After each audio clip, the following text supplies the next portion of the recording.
He had spent 3 weeks choosing the venue for the product launch, and when he finally settled on the rooftop of the Meridian Tower in downtown Atlanta, he made sure to send the invitation to Adaura Oze personally. Not through his assistant, not through email. He wrote the card by hand, in the looping cursive he had practiced in boarding school and never had occasion to use anymore. And he addressed it to her full name, the way you address something to someone you want to feel small. Adaura Simone Osse. Founder, Osse Digital Solutions. He even added the title. He wanted her to know he knew it. He wanted her to know it didn't impress him. The card said, "We would be honored if you could join us for the public unveiling of Nova Bridge, a platform that is redefining what connectivity means for underserved communities." Reginald Morrow, CEO, Apex Lattice Technologies. He told his chief of staff, a compact man named Fletcher, who wore the same gray blazer every Monday, that he expected her to come. Fletcher asked how he could be certain. Reginald set the card down on the glass desk and said, "Because she built half of what we're about to launch, and she's too proud to pretend she doesn't know it." He said it the way a man says something he believes is a compliment. It wasn't. What Reginald Morrow knew about Adaura Osse could fill a filing cabinet and still leave out the most important things. He knew she had grown up in Decatur, in a house where the hot water ran cold by November and stayed that way until March. He knew her mother had worked double shifts at 2 hospitals for 11 years, and that her father had left when Adaura was 9 and sent birthday cards until she was 12 and then stopped. He knew she had graduated from Georgia Tech at 22, with a degree in computer engineering and a cumulative GPA that her professors still mentioned by name when they lectured about what commitment looked like. He knew all of this because he had read it in a profile. He had not known her when any of it was happening. What the profile did not say, and what Reginald had never bothered to learn, was that Adaura had spent 3 years working a job she did not love, because it paid enough to send her younger brother to school and still put something aside, that she had eaten lunches alone in parking garages, because the break room made her feel watched, that the idea for what would eventually become Nova Bridge had come to her at 2 a.m. on a Tuesday when she was sitting in her car outside a community center in southwest Atlanta, watching a woman in her 60s try to fill out a healthcare enrollment form on a phone with a cracked screen and a data plan that ran out every 3 weeks. Adaura had sat in that parking lot for 40 minutes. When she drove home, she had already sketched the architecture in her head. She built the first version in her kitchen over 4 months. She ate a lot of oatmeal that year. She did not romanticize it later. She just remembered it accurately. When she met Reginald, she had been 29. He had been 37 and recently divorced and recently appointed to the board of a mid-sized tech accelerator that had more ambition than infrastructure. He had walked into her pitch meeting 17 minutes late and set his phone face up on the table and never apologized for either thing. She had pitched anyway. She had been good at pitching because she had been rejected so many times that the fear had eventually been replaced by something more useful. A kind of precise, controlled clarity about what she was asking for and why it mattered. Reginald had leaned back in his chair at the end and said, "It's interesting." He said it the way people say something is interesting when they mean it's not enough. He called her 3 weeks later. The partnership that followed was not what Adaura had imagined. But then, most things weren't. Reginald brought capital and connections, and a name that opened certain doors in Atlanta's tech ecosystem that would have taken her years to unlock on her own. She brought everything else. She brought the architecture, the product vision, the community relationships, the engineers she had spent 18 months cultivating. She brought the late nights and the debugging sessions that stretched until 4 in the morning and the ability to sit across from a skeptical room and make them believe. They were not friends.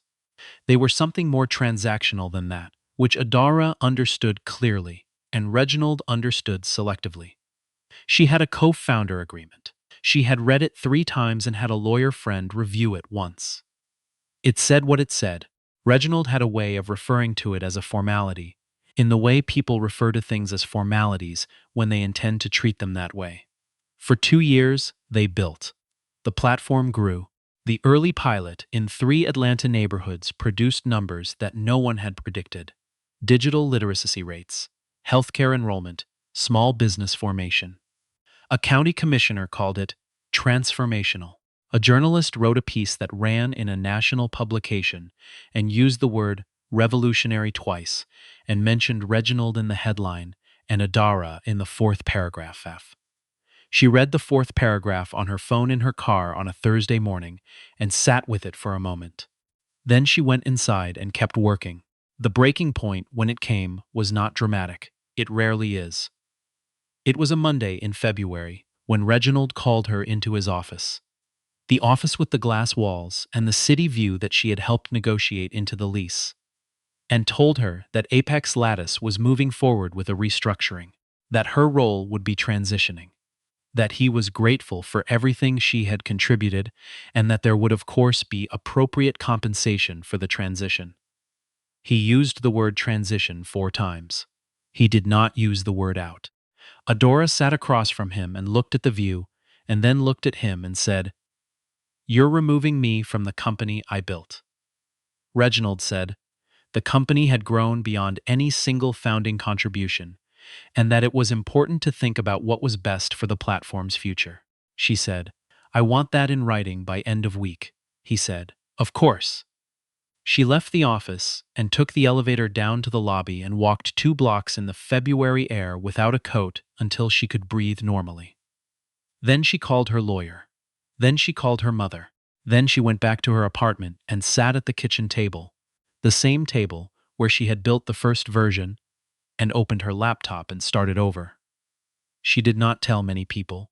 She told her mother and her brother and 2 friends, one of whom had been with her since Georgia Tech, and one of whom she had met in a grief support group 6 years ago after her mother's sister died, and they had been texting every day since. She did not post anything. She did not speak to the press. She did not, as some people advised her, burn it all down publicly. What she did was work. OC Digital Solutions launched 14 months later. She had built it differently this time. Slower, more deliberately, with ownership structures that a team of lawyers reviewed before anyone signed anything. She had also built it with a mission that was more specific than Nova Bridges had been, because she had learned something in the years since the parking lot in Southwest Atlanta. Vagueness was a luxury that people with safety nets could afford. She did not have a safety net. She built with precision. The platform focused on economic mobility infrastructure for Black women entrepreneurs in the Southeast. It was not a broad mandate. It was a specific one. Within the first year, she had partnered with 4 community development financial institutions and 2 historically Black colleges and 1 hospital system that was trying to bring more minority-owned suppliers into its procurement chain. She hired 31 people. 23 of them were women. 17 of those women were Black women under 40. By the second year, a private equity firm from New York had come to her with a term sheet. She negotiated for 11 weeks. She kept 43%. By the time Reginald sent the handwritten card, Adaura Ose was 36 years old and had been named to a list she had not applied for and did not particularly care about, except that her mother had printed it out and framed it and hung it in the hallway next to the school photos. Her company was valued at something that would have seemed impossible to her in the parking lot in Southwest Atlanta. She had not stopped working. She had also not forgotten anything. She read the card twice.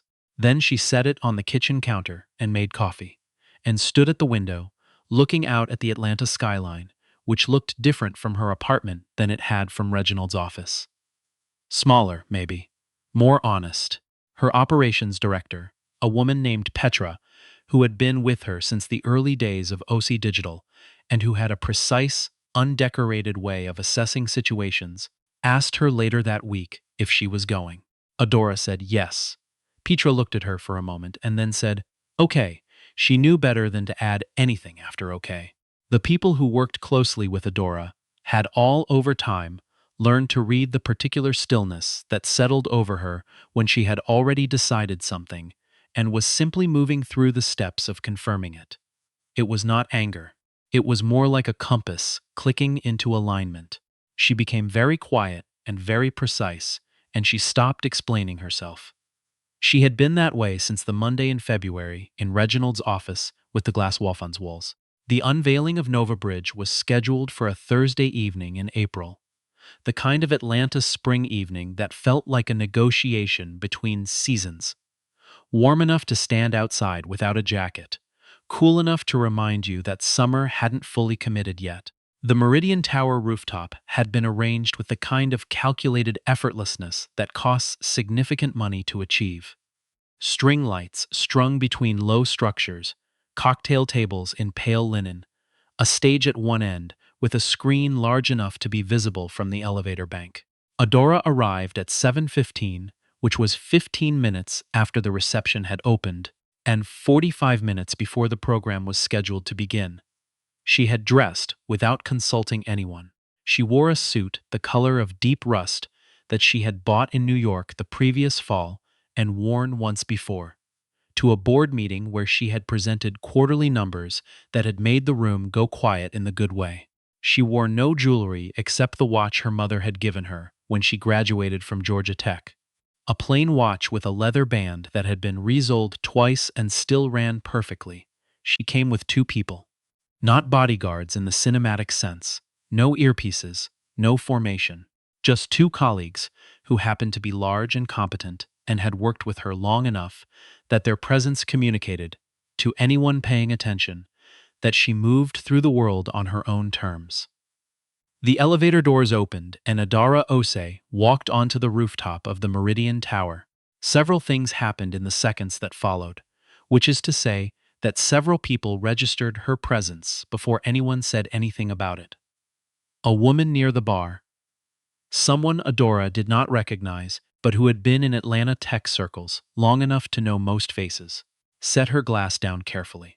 A man in a slim, dark suit who worked in corporate development at a firm Adaura had pitched 3 years ago, touched his colleague's arm and said something low. A journalist from a regional tech publication who had been talking to someone near the railing turned around and then turned back and said something into her phone. Reginald was across the rooftop, near the stage, talking to a man in a cable-knit sweater who looked like someone who managed other people's money. Reginald saw her the moment she cleared the elevator bank. He had been holding a glass. He kept holding it. What Reginald had imagined in the weeks since he sent the card was something smaller.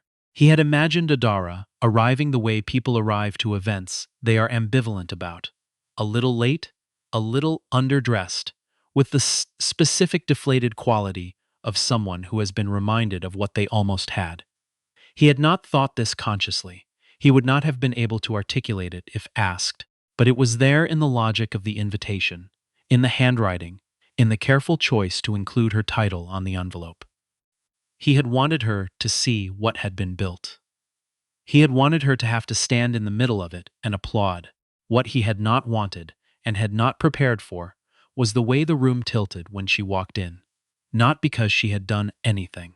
She had simply walked in a rust-colored suit, with the particular quality of self-possession that cannot be performed and cannot be borrowed, and the room had quietly reorganized itself around her presence. He crossed the rooftop toward her.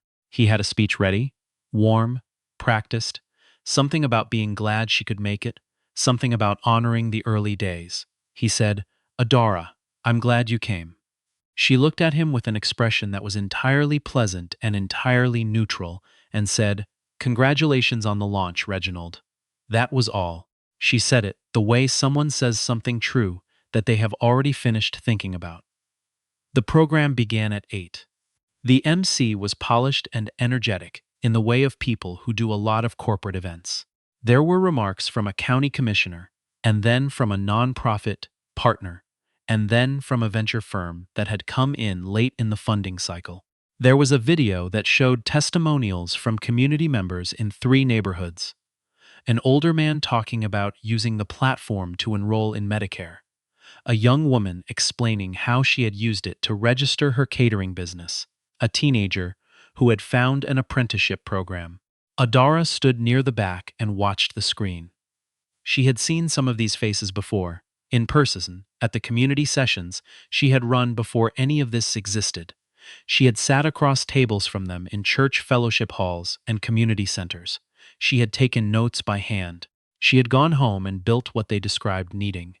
She did not say this to anyone. Reginald took the stage last. He was a composed public speaker, measured cadence, a practiced warmth that read as genuine to people who did not know him well. He spoke about vision and responsibility, and the obligation of those who had resources to direct them toward communities that had been overlooked. He said the word we many times, in the way that people use we when they mean I, but understand that I sounds wrong. He did not say her name. He did not say it once. The woman from earlier, the one who had set her glass down when Adaura arrived, was standing 3 feet away and heard the absence as clearly as if something had been dropped. Afterward, during the cocktail hour, something happened that Reginald had not planned and could not have anticipated, which is the way most important things happen. A journalist, not the one from the regional tech publication, but a woman named Odessa, who covered technology and economic equity for a national outlet, and who had been working on a story about digital infrastructure investment in southern cities for 4 months, walked up to Adaura Ose near the railing with a cocktail napkin and a phone she was using as a recorder and said, "Ose, can I ask you a few questions about Nova Bridge?" Adaura said, "I didn't build Nova Bridge." Odessa said, "You built the original architecture." Adaura looked at her for a moment and said that, "I built the original architecture, the community engagement model, the first 3 partnership agreements, and the product roadmap through version 2.4. I also selected the engineering team that built the first functional version. Then I was removed from the company. You should probably have that context for your story." She said it without heat. She said it the way someone reads from a document, with precision, without drama, as though the facts were not explosive but simply accurate. Odessa's thumbs moved on her phone screen. Reginald, who was 8 feet away and had been in the middle of a sentence about scaling timelines, heard everything. The story ran 6 days later. It was careful and well-sourced and did not say anything that was untrue. It said that Adaura Ose had been a co-founder of what became Nova Bridge, and that she had been removed from the company during a restructuring in which she received a financial settlement but no ongoing equity. It quoted her directly twice. It quoted Reginald's communications team once, in a statement that used the phrase, "We have tremendous respect for Ms. Osika's contributions," in a way that illustrated exactly why certain phrases should never be used in official statements.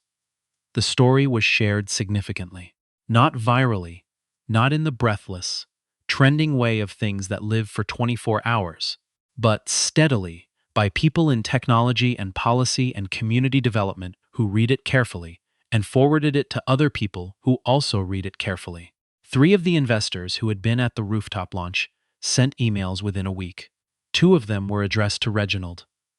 One of them was addressed to Adaura. The one addressed to Adaura was from a woman who ran a fund focused on founders from underrepresented backgrounds. The email was 9 sentences long. The last sentence said, "I've been following OC Digital Solutions for 8 months, and I'd like to talk about what the next chapter looks like." Adaura read it on a Tuesday morning in her office, which had a window that looked not at the Atlanta skyline, but at a street she had driven down 1,000 times, with a coffee shop on the corner where she sometimes took meetings and a bus stop where she had stood every morning for 2 years, waiting for the bus that took her to the job she did not love. She wrote back the same day. Reginald called her 3 weeks after the story ran. She knew he would.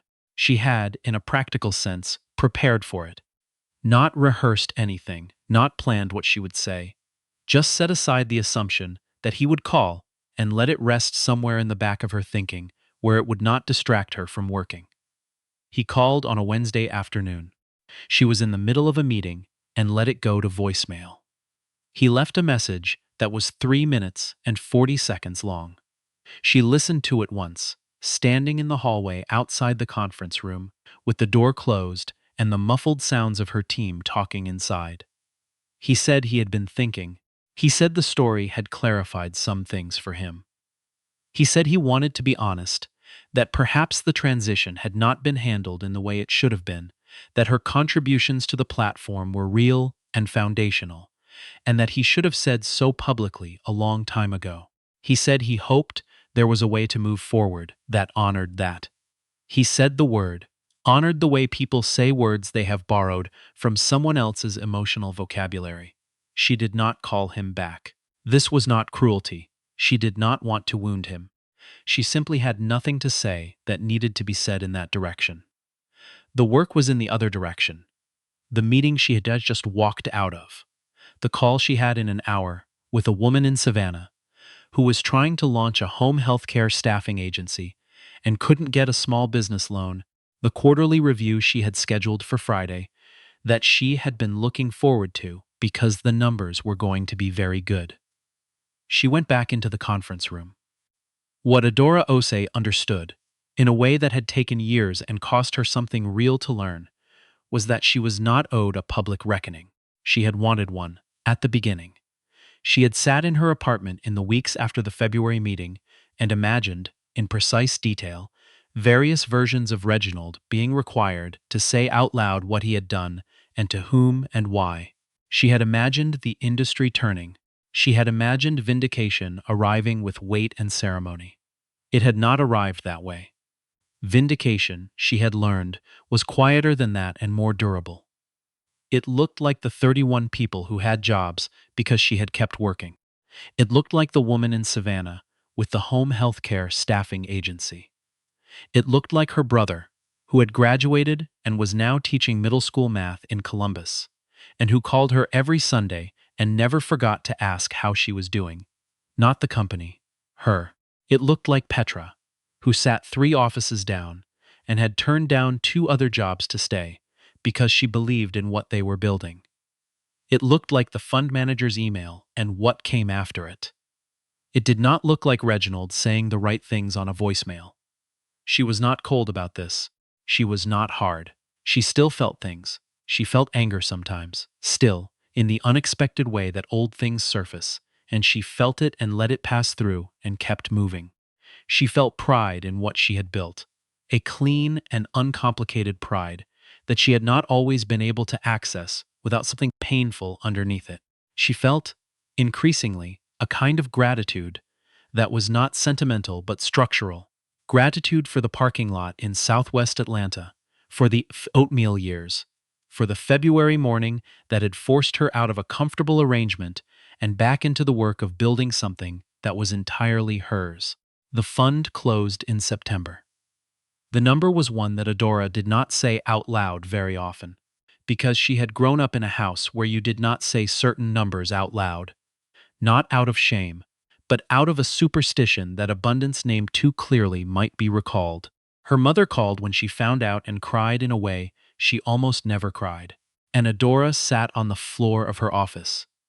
The floor, because she had been pacing, and listened to her mother cry and did not say anything for a while, because there was nothing that needed to be said.